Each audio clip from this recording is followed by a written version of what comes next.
শান্ত, যেটা বলছিলাম আমাদের প্রতিবেদন নিয়ে, নতুন করে ঘোষিত 5 দফা নিয়ে শিক্ষার্থীরা কি বললেন, মূলত সেই বিষয়ে একটু বিস্তারিত জানতে চাই। বলি, এই মুহূর্তের কর্মসূচি যদি একটু দেখাতে চাই, সেটি হচ্ছে যে প্রকৌশল খাতের অপমৃত্যুর কথা বলে আর আন্দোলনরত শিক্ষার্থীরা কিন্তু একটা প্রতীকী জানাজা এখানে অনুষ্ঠিত হতে যাচ্ছে। শিক্ষার্থীরা কিন্তু জানাজায় দাঁড়িয়ে গেছেন ইতিমধ্যে, এবং তারা ইতিমধ্যেই তাদের যেই অভিযোগের জায়গাগুলো সেগুলো কিন্তু তারা বিভিন্ন সময়ে মাইকের তারা বলেছেন, দাবির কথা তারা তুলেছেন, এবং তারা যে অবস্থান ছিল সেই অবস্থান থেকে তারা কিন্তু এই মুহূর্তে শাহবাগে অবস্থান নিয়ে আছেন। শাহবাগের বলতে হবে যে শাহবাগ অনেকটাই ব্লক অবস্থায় রয়েছে।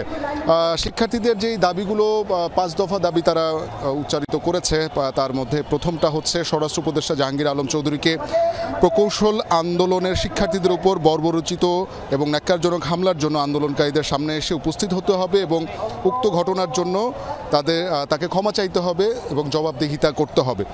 দ্বিতীয়ত, তারা যে দাবি করেছে শান্তিপূর্ণ আন্দোলনের শিক্ষার্থীদের উপর ন্যাক্কারজনক হামলার প্রতিবাদে ডিসি মাসুদকে বহিষ্কার করতে হবে।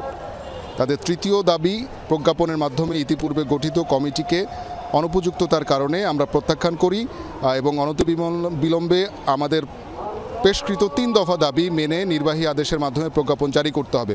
অর্থাৎ তারা প্রজ্ঞাপন জারির দাবি করেছেন। একই সাথে 3 উপদেষ্টা জনাব মোহাম্মদ ফজলুল করিম খান, জনাব আদিলুর রহমান এবং সৈয়দা রিজওয়ানা হাসানকে অতি সত্বর তাদের কাছে এসে কথা বলতে হবে এবং জবাবদিহি করতে হবে।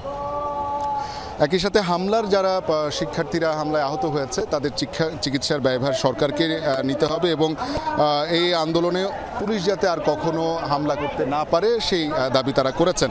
একই সাথে রোকনের উপর যে হামলা হয়েছে, যারা হামলা করেছে তাদেরকে গ্রেফতার করতে হবে এবং পুলিশ সদস্য যারা আছে তাদেরকে বহিষ্কার করতে হবে, তাদের চাকরিচ্যুত করতে হবে, এমন দাবি কিন্তু তারা করেছেন।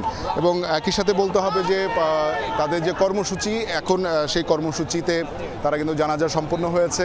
প্রকৌশল খাতের অপমৃত্যুর যে কথা তারা বলছেন, সেই অপমৃত্যুতে প্রতীকী জানাজা তারা এখানে সম্পন্ন করেছেন এবং তারা যতটুকু আমাদেরকে জানিয়েছেন যে তাদের দাবি মেনে না হওয়া পর্যন্ত তাদের আন্দোলন চলমান থাকবে।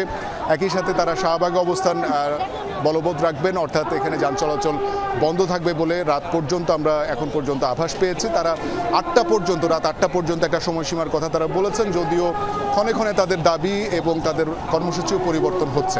কলি, ধন্যবাদ আপনাকে শান্ত।